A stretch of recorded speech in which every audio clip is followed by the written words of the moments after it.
ഇതാണ് ഞാൻ എൻ്റെ ലാസ്റ്റ് വീഡിയോയിൽ പറഞ്ഞ ശ്രീകൃഷ്ണ ടെമ്പിൾ. പുറമേ നിന്ന് നോക്കിക്കഴിഞ്ഞാൽ ശരിക്കുള്ള പാറക്കല്ലുകൾ ഇങ്ങനെ എടുത്തു വെച്ചിരിക്കുന്ന പോലെയാണ് നമുക്ക് തോന്നുന്നത്. പക്ഷെ അങ്ങനെയല്ല, സിമെന്റ് കൊണ്ടാണ് ഇത് ക്രിയേറ്റ് ചെയ്ത് വെച്ചിരിക്കുന്നത്. റോഡ് സൈഡിൽ തന്നെ ആട്ടോ ഈ ഒരു അമ്പലം ഉള്ളത്. ഇതിന്റെ ലൊക്കേഷൻ വരുന്നത് ബസവനഗുഡി.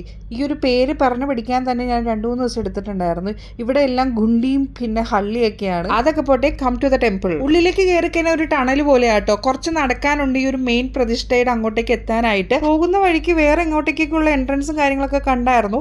പിന്നെ ഉണ്ടല്ലോ, ഇതിന്റെ ഉള്ളിൽ നല്ലൊരു തണുത്ത ഫീലിംഗ് ആട്ടോ. നല്ല AC-യിൽ ഇരിക്കുന്ന പോലത്തെ ഒരു കൂളിംഗ് എഫക്റ്റ് ആയിരുന്നു. ഇത് ഇവിടുത്തെ പൂജാരിയാണെന്ന് തോന്നുന്നു. ഇവരുടെ വേ ഓഫ് ഡ്രസ്സിങ് സ്റ്റൈലും ഭയങ്കര ഡിഫറെന്റ് ആട്ടോ. പിന്നെ ഉണ്ടല്ലോ, സൈഡിലെ വാൾസിൽ ഇങ്ങനെ കൃഷ്ണന്റെ പുരാണ കഥകളൊക്കെ ഇങ്ങനെ ചെയ്തു വെച്ചിട്ടുണ്ടായിരുന്നു. അതൊക്കെ നല്ല രസമുണ്ടായിരുന്നു.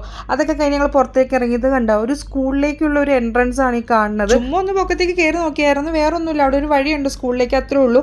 പിന്നെ ഇവിടെ ഒരു ഗോശാലയുണ്ട്. 2 പശുക്കളുണ്ടായിരുന്നു കേട്ടോ. ഒരെണ്ണത്തിന്റെ അടുത്തേക്ക് ചെന്നപ്പോഴത്തേക്കും നോട്ട ശരിയില്ലാത്ത കാരണം കൊണ്ട് ഞാൻ ഇങ്ങോട്ടേക്ക് പോകുന്നു കേട്ടോ. അപ്പൊ സബ്സ്ക്രൈബ് ബട്ടൺ മറക്കണ്ട.